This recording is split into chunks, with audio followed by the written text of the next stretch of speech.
Good morning प्यारे बच्चों, मैं हूं आपके एजुकेटर पूर्णिमा और हम करेंगे वर्कशीट नंबर 7। सब्जेक्ट आपका सामाजिक विज्ञान है और क्लास है 8th और आज डेट है 16 अक्टूबर। स्टूडेंट्स, संविधान क्या है?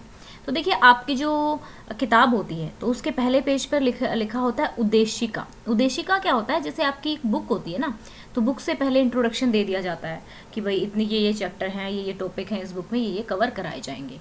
तो इसी तरीके से जो हमारा संविधान है उसका जो इंट्रोडक्शन है वो उद्देशिका में दिया हुआ है कि भाई ये चीज़ें हमारे मेन चीज़ें हमारे कॉन्स्टिट्यूशन में है। ठीक है प्यारे बच्चों, जिस तरीके से अपना स्कूल है, अपना घर है, कोई कंपनी है, सब में क्या होता है, कुछ नियम होते हैं, कुछ कायदे होते हैं ताकि वो आसानी से चलता रहे।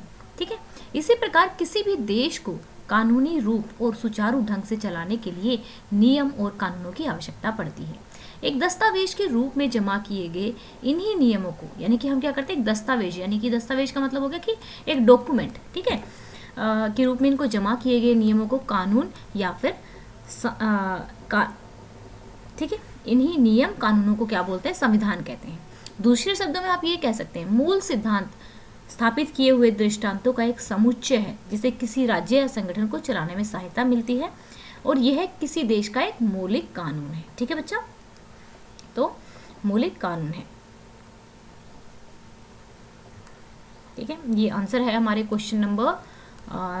आगे देखेंगे तो अब देखो बच्चा, यहाँ पे क्या करना है आपको, जो सरकार की विभिन्न अंग रूपरेखा, यानी कि यहीं से सरकार ये डिसाइड करती है कि भाई हमें क्या रूल बनाना है, क्या नहीं बनाना है। तो डॉक्टर भीमराव अंबेडकर को क्या कहा जाता है, भारत के संविधान का निर्माता कहा जाता है। वे संविधान के मसौदा समिति के अध्यक्ष थे। संविधान का फाइनल ड्राफ्ट तैयार करने में उन्हें 2 साल 11 महीने 18 दिन का समय लगा था। ठीक है, भारत का संविधान विश्व में सबसे लंबा लिखित संविधान है। 26 नवंबर 1949 को भारत के संविधान को क्या किया था, अपनाया गया था। ठीक है, अपनाया गया था और 26 जनवरी 1950 को क्या किया गया था, लागू किया गया था। तो भारत का संविधान कब लागू किया गया था, यहाँ पे लिखेंगे 26 जनवरी, हिंदी मीडियम है, एक सेकेंड।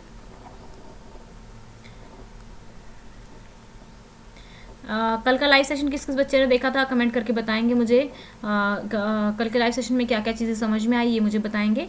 ठीक है, तो यहाँ पे लिख देंगे 26, अभी भी मैंने वही गलती कर दी है, 26 जनवरी, यहाँ पे लिख देती हूँ मैं 26 जनवरी, ठीक है, 1950। ठीक है, तो इसमें ये आ जाएगा, यहाँ पे इसको अब उन्होंने पूछा है अपनाया कब गया था।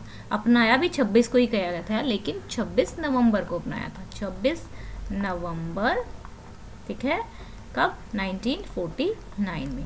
डैश को संविधान का जनक माना जाता है, तो यहाँ पे आप लिख देंगे डॉक्टर भीमराव अंबेडकर। ठीक है, भारत संविधान को बनने में कितने समय लगे थे, यहाँ से 2 साल, ये 2 साल 11 महीने और 18 दिन आपको लिखना है, इस तरह एरो नहीं लगा देना है।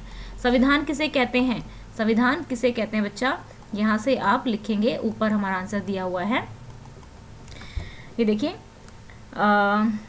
किसी भी देश को कानूनी रूप और सुचारू ढंग से चलाने के लिए नियम और कानूनों की आवश्यकता पड़ती है एक दस्तावेज में। तो यहाँ पे आपको लिखना है, ठीक है, किसी भी देश को यहाँ से और यहाँ तक। ठीक है, ये हमारा आंसर हो जाएगा क्वेश्चन नंबर 2 का। ठीक है, क्वेश्चन नंबर 2 का आंसर हो जाएगा ये हमारा, क्वेश्चन नंबर 2 का। कहाँ से, किसी भी देश को कानूनी रूप और सुचारू ढंग से चलाने के लिए नियम और कानूनों की आवश्यकता पड़ती है एक दस्तावेज के रूप में जमा किए गए इन्हीं नियम और कानूनों को संविधान कहा जाता है। तो क्वेश्चन नंबर 2 हो गया। अब हम करेंगे क्वेश्चन नंबर 3, हमें संविधान की आवश्यकता क्यों होती है। ठीक है, तो बच्चों क्वेश्चन नंबर 3 का आंसर लिखेंगे, यहाँ लिखेंगे पहले हमें संविधान की आवश्यकता देश, फिर देश के बाद यहाँ से, ठीक है, देश को कानूनी रूप और सुचारू ढंग से चलाने के लिए होती है। चलाने के लिए लिखने के बाद फिर लिखोगे होती है। ठीक है, होती है, बस यही कर दोगे। तो ये हो गया हमारा आंसर और ये थी हमारे आज की वर्कशीट। तो चलिए अब हम क्या करेंगे, टारगेट सेट कर लेते हैं अपना, और आज का हमारा टारगेट है 600 लाइक्स का। ठीक है, 600 लाइक्स का आपका टारगेट है, आप इस वीडियो को 600 लाइक्स तक पहुंचाएंगे। एंड 100K का हमारा बड़ा टारगेट है जो कि हम चाहते हैं कि अक्टूबर मंथ के एंड से पहले पहले हमारे जो सब्सक्राइबर हैं, हमारी जूम एजुकेशन फैमिली है वो 100 के सब्सक्राइबर की फैमिली हो जाए। तो उसमें सिर्फ आप मेरी हेल्प कर सकते हैं, कैसे? वीडियोस को शेयर करके। तो जितना हो सके वीडियोस को शेयर करना, लेकिन जहाँ पे इनका यूज़ हो वहीं पर शेयर करना। Thank you, have a nice day, may God bless you.